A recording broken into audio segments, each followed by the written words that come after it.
TDP ప్రభుత్వం వచ్చిన తర్వాతే బాబు జగజ్జీవరాయ్కు నిజమైన గుర్తింపు గౌరవం లభించిందని మాజీ మంత్రి వేమూరు ఎమ్మెల్యే నక్క ఆనందబాబు తెలిపారు.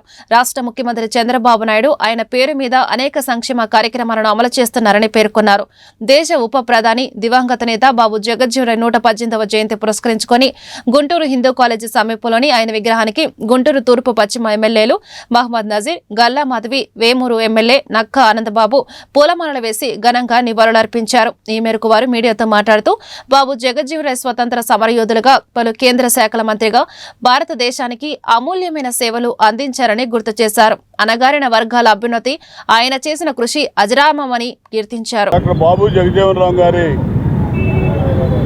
118వ జయంతి సందర్భంగా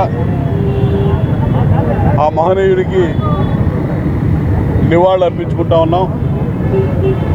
వారి జన్మదినోత్సవం సందర్భంగా అందరికీ హృదయపూర్వక శుభాకాంక్షలు తెలియజేస్తా ఉన్నా.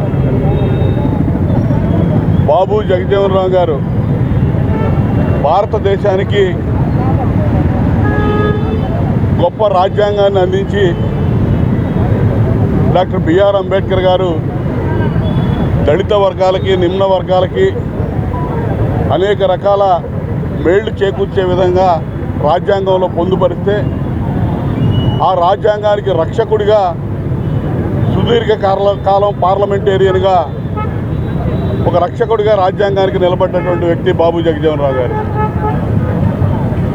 కేంద్రంలో అనేక శాఖలకి మంత్రిగా పనిచేసి పనిచేసిన ప్రతి శాఖలో తనదైన ముద్ర వేసినటువంటి వ్యక్తి బాబు జగజ్జీవనరామ్ గారు. ప్రధానమంత్రి అయ్యే అన్ని అవకాశాలు ఉండి ఆ రోజు అధికారంలో మరి వారిని రానివ్వకుండా కేవలం దళితుడనే సాకుతో అడ్డుకున్నటువంటి పెద్దలను చూసాం.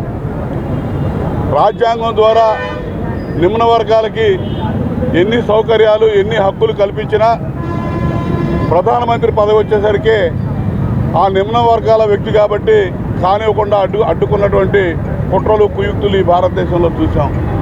భారతదేశ ఉప ప్రధానిగా, కార్మిక మంత్రిగా, వ్యవసాయ మంత్రిగా, రక్షణ మంత్రిగా ఆయన చేసిన సేవలు, ఆయన ఇచ్చినటువంటి మరి పిలుపు కానీ, ఆయన అందించినటువంటి కార్యక్రమాలు కానీ, ఆయా శాఖల్లో వారు బడుగు బలహీనలకి అందించినటువంటి ఫలాలు కానీ ఇప్పుడు కూడా గుర్తుంటాయి. అటువంటి వ్యక్తికి ఈ రోజున నిజమైన నివాళులు మనందరం అర్పిస్తూ ఉన్నాం. తెలుగుదేశం ప్రభుత్వం వచ్చిన కాడి నుంచి బాబు జగజ్జీవనరామ్ గారికి నిజమైన గుర్తింపు, గౌరవం వచ్చిందని చెప్పుకోవాలి. ఉమ్మడి రాష్ట్రంలో బాబు జగజ్జీవనరామ్ గారి కాంస్య విగ్రహం పెట్టినా, వారి పేరు మీద పెద్ద కమ్యూనిటీ హాల్ నిర్మాణం చేసిన మొట్టమొదటిసారి ఆ కార్యక్రమాన్ని నిర్వహించింది ఎన్టీ రామారావు గారు అని చెప్పడానికి నేను చాలా సంతోషిస్తూ ఉన్నాను.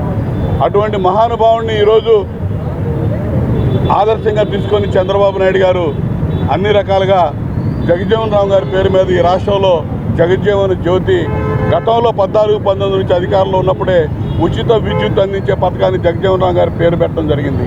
ఈ విధంగా ప్రతి అంశానికి కూడా జగజ్జీవనరామ్ గారిని, అంబేద్కర్ గారిని రెండు కళ్ళుగా చూస్తూ ముందుకు పోయేటటువంటి